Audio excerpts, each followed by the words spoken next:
जय हिंद दोस्तों, good evening. मैं दिनेश आप लोगों का बहुत बहुत स्वागत करता हूं दिनेश सर हिंदी वाले यूट्यूब चैनल पर। कुछ दिनों से बहुत ही शानदार आप लोगों ने रिस्पांस दिया है, वीडियो अच्छे से समझ में आ रहा होगा आप लोगों को। हिंदी साहित्य के जो एमसीक्यूज है, जो प्रश्न का जो एमपी सेट का जो प्रश्न था उसके मैंने केवल 15 क्वेश्चन सॉल्व कराए। अगले कुछ क्वेश्चन मैं आज या कल में 1-2 दिनों में करा दूंगा, क्योंकि मैं अभी ज़रा थोड़ा सा बिजी था। घर से आज ही वापस आया हूँ, तो बहुत जल्दी हम वीडियो के साथ जुड़ेंगे। तो आज का वीडियो जो है वो है WHO, वर्ल्ड हेल्थ ऑर्गेनाइजेशन, विश्व स्वास्थ्य संगठन से संबंधित यह आज का वीडियो है। इस वीडियो में आप बहुत कुछ चीज़ें सीखेंगे, जानेंगे, और जो नए बच्चे हैं, जो लोग पहली बार PSC वगैरह या बाकी एग्जामों की तैयारी कर रहे हैं, उन लोगों को इस तरह के वीडियो को बड़े सावधानी से और बड़े अच्छे से पढ़ना चाहिए, प्रॉपर पढ़ना चाहिए कि हमको क्या क्या आवश्यकता पड़ सकती है। क्योंकि देखो, अगर तुम लोग ऑफलाइन या ऑनलाइन वाली क्लासेस कहीं पर भी ज्वाइन करते हो, वो भी पढ़ाते हैं, नो डाउट बहुत अच्छा पढ़ाते हैं, सब लोग अच्छा कर रहे हैं, पर इतनी गहराई से मुझे नहीं लगता कि कहीं पर कुछ हो सकता है। जैसे जो बच्चों के मेरे पास जो कमेंट्स आते हैं, अगर आप लोग भी देख रहे होंगे तो बॉक्स में जाकर देख लीजिए, डिस्क्रिप्शन बॉक्स में आता है, कमेंट्स वगैरह देखते हैं आप लोग वीडियो पर। बहुत सारे बच्चों के कमेंट्स आते हैं कि सर वीडियो बहुत शानदार जा रहे हैं, बहुत अच्छी जानकारी आप लेकर आते हैं। तो इसी क्रम और इसी सिलसिले में हम आज शुरू करते हैं। WHO यह संगठन किस काम के लिए जिम्मेदार है? तो संसार के लोगों के स्वास्थ्य का स्तर ऊंचा करना इसका मुख्य उद्देश्य है, और स्वास्थ्य के लिए कार्य करता है। जैसे कि अभी कोविड वगैरह जो आया था, उस समय भी इसने अपनी अहम भूमिका निभाई है। Organisation responsible for international public health, अंतर्राष्ट्रीय स्तर पर लोगों की स्वास्थ्य की को ऊंचा उठाना या उनकी रक्षा करना स्वास्थ्य के लिए। यह एक अंतर सरकारी संगठन है जो आमतौर पर स्वास्थ्य मंत्रालयों के माध्यम से अपने सदस्य राज्यों के साथ मिलकर काम करता है। यह इंटरनेशनल संगठन के साथ साथ में यह जो है देशों के साथ में उनके जो स्वास्थ्य मंत्रालय होते हैं उनके साथ मिलकर काम करता है। क्या आप जानते हैं अंतर सरकारी संगठन क्या होते हैं? तो एक मैंने आप लोगों को जो यहाँ शब्द आया ना, अंतर सरकारी संगठन, ये आपको मेंस में लिखने के लिए भी काम आएगा बेटा। एक व्यवस्थित ढंग से लिखना कैसे है, तो उसके लिए आपको ड्राफ्टिंग सीखना पड़ेगा। अभी तो पहले डेटा कलेक्ट करो, फिर लिखना सीख लेंगे। अंतर सरकारी संगठन 2 या 2 से अधिक देशों की सरकारों के बीच सहयोग और समझौते के लिए बनाए गए संगठन होते हैं, ऑर्गेनाइजेशंस होते हैं। ये संगठन विभिन्न क्षेत्रों में काम करते हैं, जैसे कि अर्थव्यवस्था, शिक्षा, स्वास्थ्य, पर्यावरण और मानवाधिकार वगैरह में। अंतर सरकारी संगठनों के उदाहरणों में अगर देखा जाए तो संयुक्त राष्ट्र UNO, WHO, ILO है ना, WTO, ऐसे संगठन शामिल होते हैं। ये संगठन अपने सदस्य देशों के बीच सहयोग और समझौतों को बढ़ावा देने के लिए भी काम करते हैं, और वैश्विक मुद्दों का समाधान भी करते हैं। ठीक है। अब प्रश्न यह आता है वनडे एग्जामों में या बाकी एग्जामों में आता है, SSC वगैरह में, रेलवे वगैरह में आ जाएगा कि WHO की स्थापना कब हुई थी? तो 7 अप्रैल 1948। देखो याद कैसे रखना है, बहुत आसान है। हेल्थ की बात कर रहे हैं तो अगर अंग्रेजी में H को देखा जाए तो 8 नंबर पर आता है, और जब जब भी हेल्थ की बात आएगी तो वहां 8 आना स्वाभाविक सी बात है। 7 अप्रैल 1948 आ गया। वर्ल्ड हेल्थ का मुख्यालय कहाँ है? यह अक्सर क्वेश्चन आ चुका है, कई सारे एग्जामों में आ चुका है कि इसका मुख्यालय कहाँ है भाई? तो इसका मुख्यालय है स्विट्जरलैंड के जेनेवा शहर में। कहां पर है बेटा? स्विट्जरलैंड के जेनेवा शहर में। और इसके 6 क्षेत्रीय कार्यालय भी होते, रीजनल ऑफिस भी है इसके, जो अफ्रीका में हरारे में है। ठीक है, जिम्बाब्वे में आता है ये हरारे। यूरोप में कोपेनहेगन है। दक्षिण पूर्वी एशिया में नई दिल्ली, जो कि भारत में, और अमेरिका की अगर बात करें तो वॉशिंगटन DC में, और पूर्वी मेडिटेरेनियम अगर देशों की बात करो तो वहां कायरो में है, और पश्चिमी पैसिफिक अगर क्षेत्रों में बात करें तो वह मनीला वाले क्षेत्र में है, या मनीला, फिलीपींस की राजधानी मनीला यहाँ पर है। तो 6 इसके अलग अलग क्षेत्रीय कार्यालय हो गए।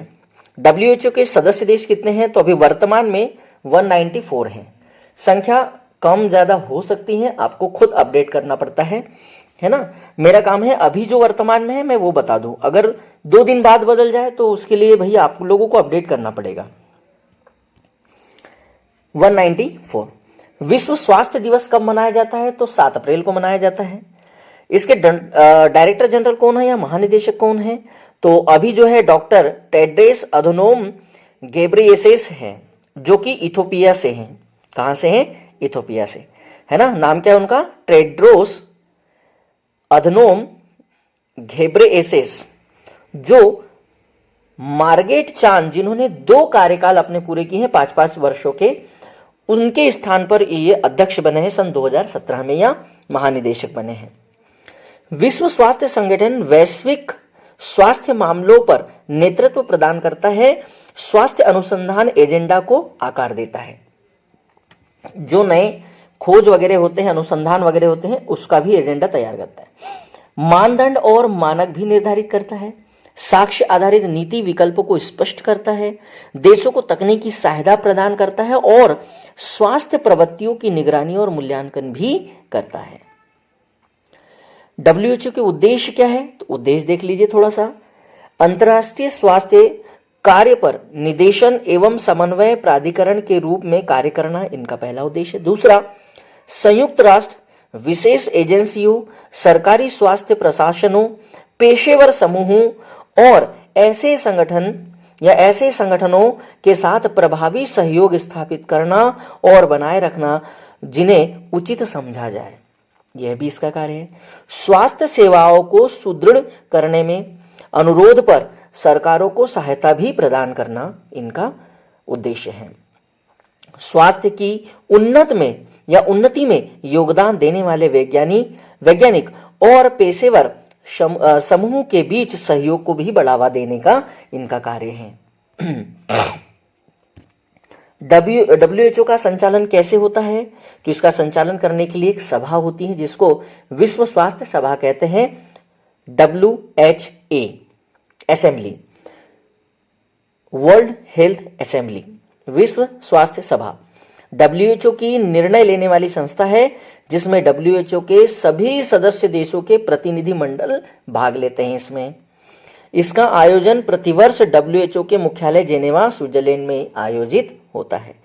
कार्यकारी बोर्ड द्वारा तैयार विशिष्ट स्वास्थ्य एजेंडा इस सभा का मुख्य विषय बना हुआ है। अब जो स्वास्थ्य के क्षेत्र में जो कार्य करना है, ये मुख्य विषय यहाँ रखा जाता है और इसी पर काम करते हैं। कार्य कैसे करती है सभा, डब्ल्यूएचओ का सभा? तो स्वास्थ्य सभा संगठन की नीतियों का निर्धारण करती हैं, पहला कार्य। दूसरा, यह संगठन की वित्तीय नीतियों का पर्यवेक्षण करता है तथा बजट की समीक्षा एवं अनुमोदन भी करता है। यह संगठन और संयुक्त राष्ट्र के बीच किसी समझौते के अनुसार आर्थिक और सामाजिक परिषद की रिपोर्ट करता है। मतलब यूएनओ और जो डब्ल्यूएचओ है उनके बीच में जो स्वास्थ्य से संबंधित और आर्थिक मुद्दों से संबंधित जो यूएनओ का एक अंग होता है, आर्थिक और सामाजिक परिषद, उसको रिपोर्ट करने का काम डब्ल्यूएचओ करता है।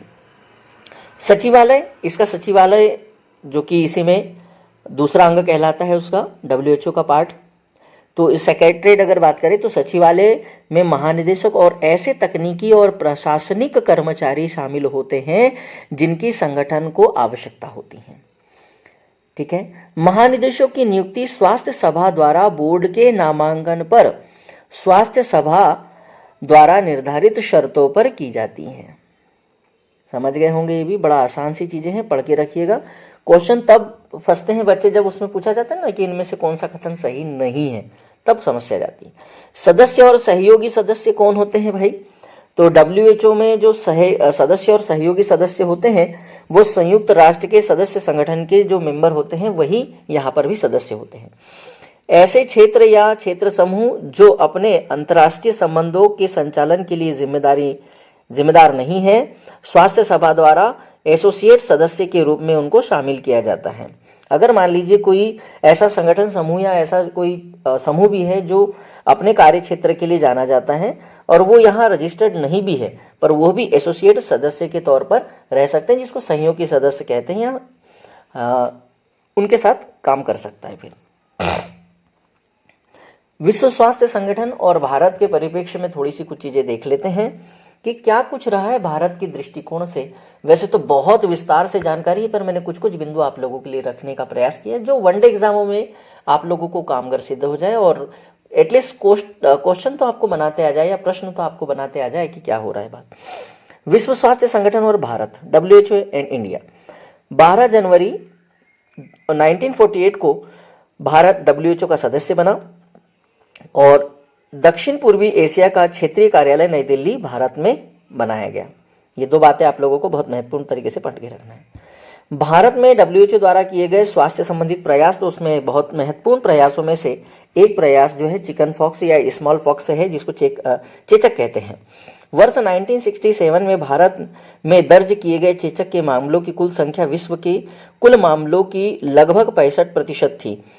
इसमें से 26,225 मामलों में रोगी की मृत्यु हो गई थी। इस घटना ने भविष्य में होने वाले अथक संघर्ष की विकट तस्वीर प्रस्तुत की थी।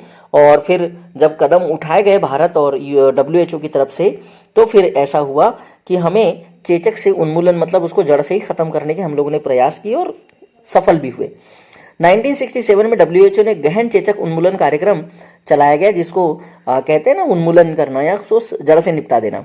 WHO और भारत सरकार के समन्वित प्रयास से 1977 में, देखो 10 साल के अंदर चेचक का उन्मूलन हो गया। क्वेश्चन ये आता है कि भारत में WHO ने चेचक के उन्मूलन के लिए कौन से सन में भारत को घोषित कर दिया कि चेचक मुक्त हो गया है। 1977 में ये क्वेश्चन कई जगह आ चुका है, महिला पर्यवेक्षक में आ चुका है ना, वर्ग शायद 2 में आया था ये, जो एंट्रेंस एग्जाम होता है उसमें। पोलियो के लिए भी भारत में कब घोषित कर दिया पोलियो मुक्त देश, तो 1988, 10 साल बाद फिर। विश्व बैंक की वित्तीय एवं तकनीकी सहायता से WHO द्वारा वर्ष 1988 में प्रारंभ किए गए वैश्विक पोलियो उन्मूलन के संदर्भ में भारत ने पोलियो रोग के खिलाफ मुहिम शुरू की थी 88 में, और फिर कुछ वर्षों बाद मुक्त भी कर दिया, पोलियो मुक्त घोषित कर दिया। यह भी क्वेश्चन आता है। और अभी रिसेंटली भी कहीं पर एक इसका मामला देखने के लिए मिला है, नॉर्थ ईस्ट में शायद, तो वो जब हम महिला पर्यवेक्षक में पढ़ते हैं वहां मैं आप लोगों को पढ़ा दूंगा। अभी तो क्या है, ये कुछ ही बातें यहाँ पर कंप्लीट करनी थी। एक समय वहां पर और आएगा पोलियो वगैरह, जब वैक्सीन वगैरह ये सब पढ़ना है, बहुत सारी चीजें, तो वहाँ डिटेल आप लोगों को पूरा मिल जाएगा। तो आज के लिए इतना ही था। यह वीडियो आप लोगों के काम का है। वीडियो ज़्यादा से ज़्यादा लोगों को तक शेयर कीजिए। जय हिंद, जय भारत। फिर मिलेंगे अगले वीडियो के साथ।